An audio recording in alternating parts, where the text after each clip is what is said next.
One of the biggest fears buyers have is buying at the wrong time. They worry they'll buy a house, the market will soften, and they'll immediately regret it. But here's the interesting thing. We don't have to guess what that feels like anymore. Thousands of people in Seattle, Tacoma, and across the country already lived through it. They bought in 2021, they bought in 2022. Prices were high, competition was super intense, interest rates were rising. And now, a few years later, some of those homeowners are asking themselves, did I make a mistake? But after talking with homeowners and potential sellers recently, I've realized something. The biggest problem isn't that people bought at the top. The biggest problem is that some people expected to be able to move by now, and they can't. So let's talk about why.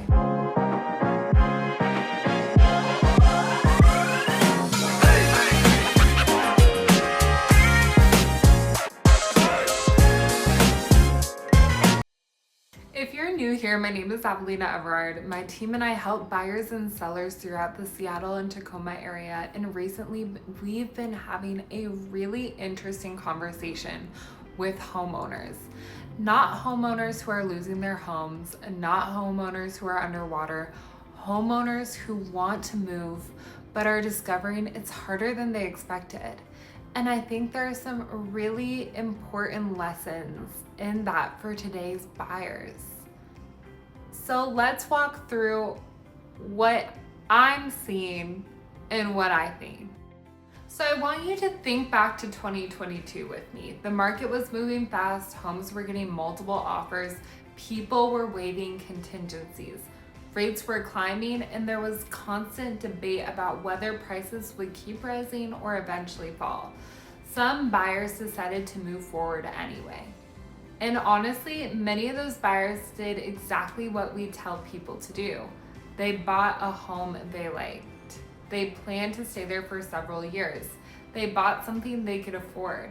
Fast forward to today, and for many of them, the results haven't been dramatic. Their home values may be up a little. It actually might be flat.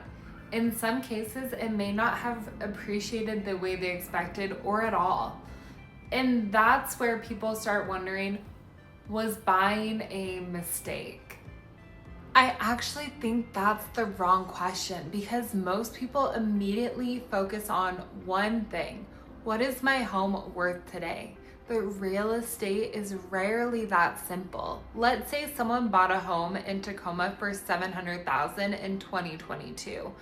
Maybe today it's worth $710,000, maybe it's worth $690,000, maybe it's worth almost exactly what they paid for it.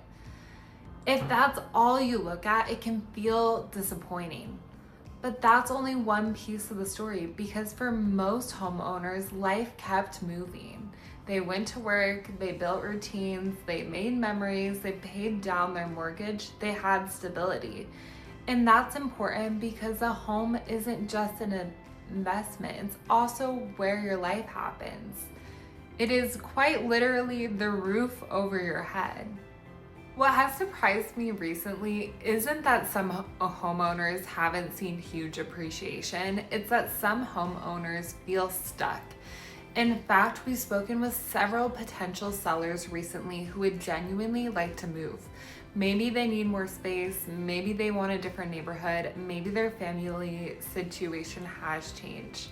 Maybe they want to move up into a larger home. But when we sit down and actually run the numbers, the move doesn't always make financial sense today. And we're seeing this especially with condos. A lot of people bought condos with a very reasonable plan. The plan was simple: buy a condo, build equity, move into a home a few years later, and honestly, that's exactly what many people have been told to do. But in some cases, the reality hasn't unfolded the way they expected. Some condo owners haven't seen the appreciation they thought they would. In fact, some can't sell it at the same price they bought it at. At the same time, home prices have increased. Interest rates are higher than they were a few years ago, and monthly payments on move-up homes are significantly higher than many people expected. So now they're asking themselves, do I move anyways? Do I stay where I am? Do I wait another few years? Do I rent out my condo? Those are real conversations we are having right now. I think that what makes this feel scary for some homeowners is realizing that real estate isn't as liquid as they thought it was. Honestly, that's something a lot of people don't fully appreciate when they buy their first home. When you buy a stock, you can usually sell it tomorrow. When you own a home, it's different. Selling takes time. There are transaction costs, there are moving expenses, there are commissions, there are closing costs, and the value of the next property you're hoping to buy matters too. So for some homeowners, the surprise isn't that their home didn't appreciate enough. The surprise is realizing they can't easily access the value they thought they had. And I think that's where the feeling of being stuck comes from. Not because they necessarily made a bad decision, but because real estate is a long-term asset. And long-term assets don't always move on our preferred timeline.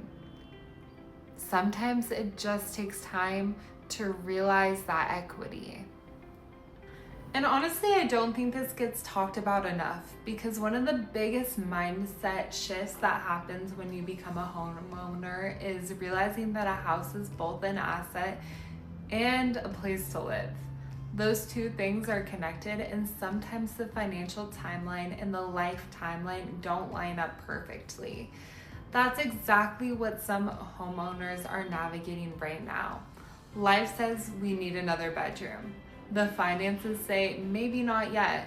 Life says we're ready for the next chapter. The numbers say let's slow down and think this through.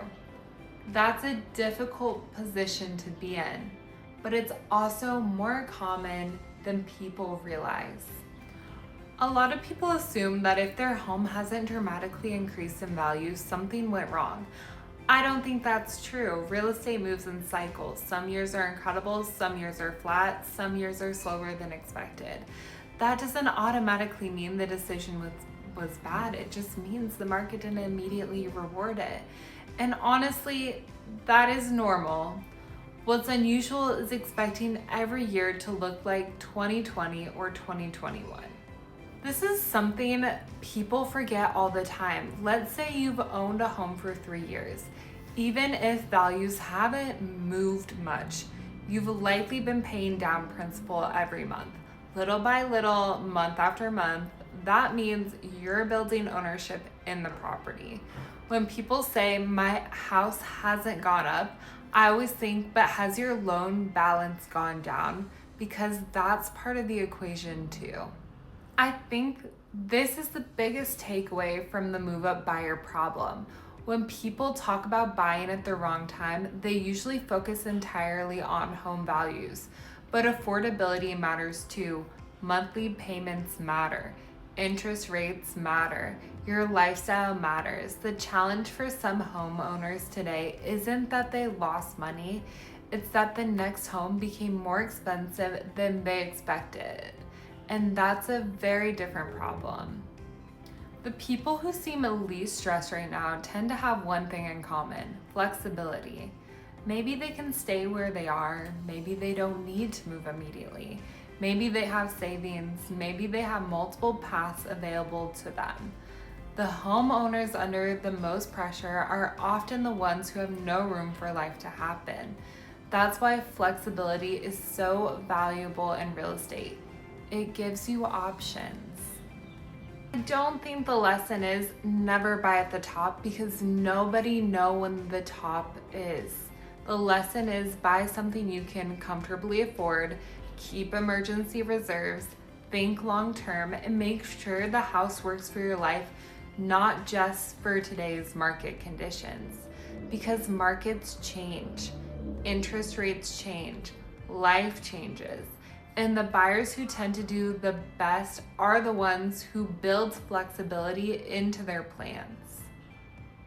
So why do some homeowners feel stuck right now?